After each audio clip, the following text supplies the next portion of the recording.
आपण पाहत आहात महाराष्ट्र वृत्तदर्शन न्यूज, रोखठोक आणि निर्भीड।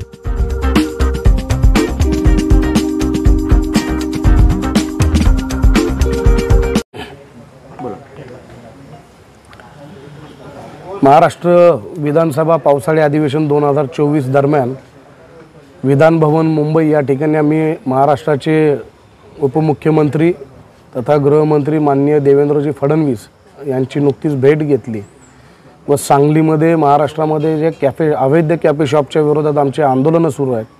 सांगलीमध्ये 6 महिन्यामध्ये 2 अल्पवयीन मुलींवरती झालेले बलात्कार, त्याचबरोबर 2 जुलै रोजी कोल्हापूर जिल्ह्यातील गडिंग्लजमध्ये कॅफे शॉपमध्ये झालेल्या अल्पवयीन मुलीवरती बलात्कार झाला, या सगळ्या घटनांची माहिती दिली आणि अशा प्रकारचे कॅफे शॉप ज्याच्यामध्ये separate compartments, bed, smoking zones, वेगवेगळे ड्रगचे पदार्थ, गांजा, अशा प्रकारचं गर्भनिरोधक गोळ्या अशा प्रकारचे सप्लाय त्या ठिकाणी केला जातो।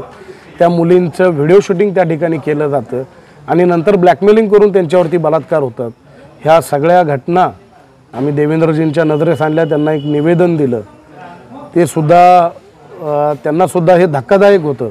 मात्र त्यांनी ताबडतोब ॲक्शन इमिजिएटली अशा प्रकारचा शेरा मारून याच्यावरती कडक कारवाई करण्याचे आदेश संबंधित विभागाला त्यांनी दिलेले आहेत। त्याचबरोबर सांगलीमध्ये वारंवार तक्रार करून सुद्धा ज्या अधिकाऱ्यांनी या कॅफे शॉपला पाठीशी घातलं, कुठल्याही पद्धतीची त्याच्यावर कारवाई केली नाही आणि त्याच्यामुळेच 2 मुलींवरती, अल्पवयीन मुलींवरती या ठिकाणी रेप झाले, बलात्कार झाला।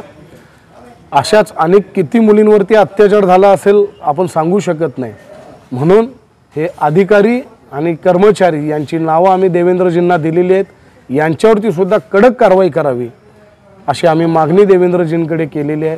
तसेच महाराष्ट्रामध्ये अशा प्रकारचे कोणतेही कॅफे शॉप्स या ठिकाणी चालून देऊ नयेत, हे उद्ध्वस्त करा अड्डे, कारण हा आपल्या देशाच्या पुढच्या पिढीच्या भवितव्याचा हा प्रश्न आहे। कारण ह्याच्यामध्ये बळी जाणाऱ्या ह्या सगळ्या मुली या अल्पवयीन मुली आहेत। त्यामुळे देवेंद्रजींनी सुद्धा ही गांभीर्याने याची दखल घेत संबंधित विभागाला आदेश केलेले।